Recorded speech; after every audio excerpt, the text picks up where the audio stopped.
I will give 24 hours total recovery. 24 అవర్స్లో నార్మల్గా you can do all your work. Okay. How it is possible అంటే the diet అనేది ఉంది, medicine action ఉంది, దాంతోపాటు కొన్ని పద్ధతులు కూడా మార్చుకోవాల్సినవి. ఓకే.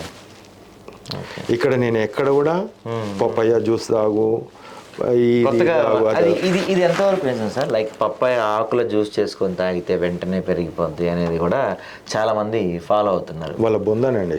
నేను ఇక అలాంటి వానికి మామూలుగా అది కాదు. ఓకే. అరే దరిద్రుడు లైవ్ చూపించాను. ఓకే.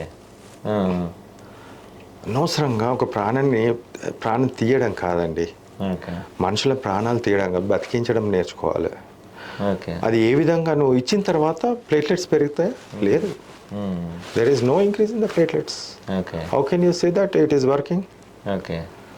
పనిచేయని దాన్ని తీసుకొచ్చి తిననీయకుండా చేసి ఇంకా ఆ పేషెంట్ని హాస్పిటల్లో అడ్మిట్ అయ్యి ట్రాన్స్ఫ్యూషన్ ఎక్కించి ఆ వెంటిలేటర్ మీద పంపించి చంపే వరకు కూడా వదలనంటే ఎలా?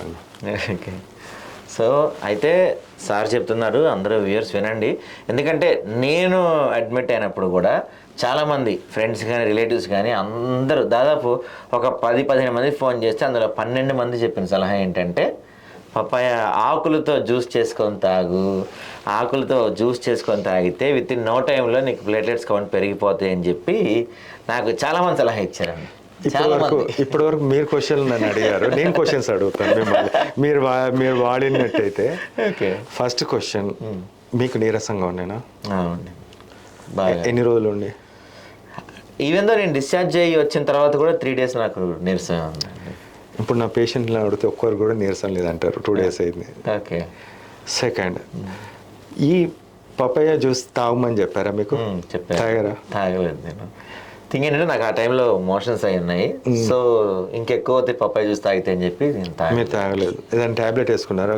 క్యారిపిల్ వేసుకున్న తర్వాత ప్లేట్లెట్స్ పెరిగాయా పడ్డాయా?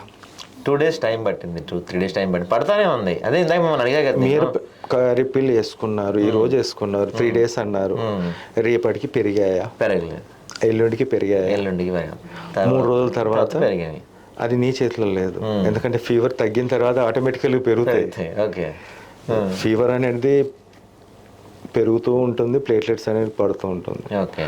పడ్డ తర్వాత ఒక టైంకి వచ్చిన తర్వాత నీ బాడీ చెప్తుంది మెకానిజం, ఫీవర్ అనేది కంట్రోల్ అయిపోతే వైరస్ అంతా చచ్చిపోతున్న తరుణంలో డెఫినెట్లీ పెరుగుతూ ఉంటుంది ప్లేట్లెట్స్. సో ఎక్కడ కూడా మీకు యాంటీబయాటిక్స్ పెట్టారా? పెట్టారు. ఎందుకు పెట్టారు? వైరస్కి యాంటీబయాటిక్స్ పెట్టారు కదా. ఫీవర్ కోసం పెట్టారు మేబీ. ఓకే. అందుకే దాంట్లో కూడా ప్లేట్లెట్స్ పడిపోయే ఆస్కారం